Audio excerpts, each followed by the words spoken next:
அஸ்ஸலாமு அலைக்கும் வரஹ்மத்துல்லாஹி வபரகாத்து.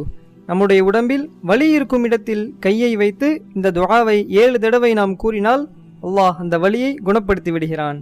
உஸ்மான் இப்னு அபில் ஆஸ் என்கிற சஹாபி நபி ஸல்லல்லாஹு அலைஹி வஸல்லம் அவர்களிடம் வந்து, யா ரசூலுல்லாஹ், எனக்கு உடம்பில் வலி ஏற்பட்டு விட்டது என்று கூறினார்கள்.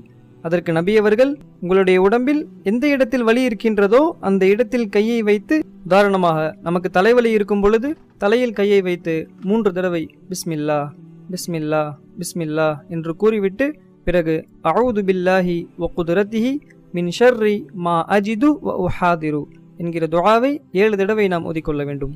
வலி இருக்கும் இடத்தில் கையை வைத்து ஓதினாலே போதும், ஓதி ஊத வேண்டிய அவசியமில்லை. இந்த துஆவை பிறருக்கு வலி ஏற்படும் போதும் நாம் ஓதிவிடலாம்.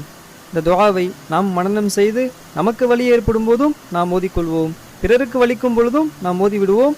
அல்லாஹ் குணப்படுத்துவான். அஸ்ஸலாமு அலைக்கும்.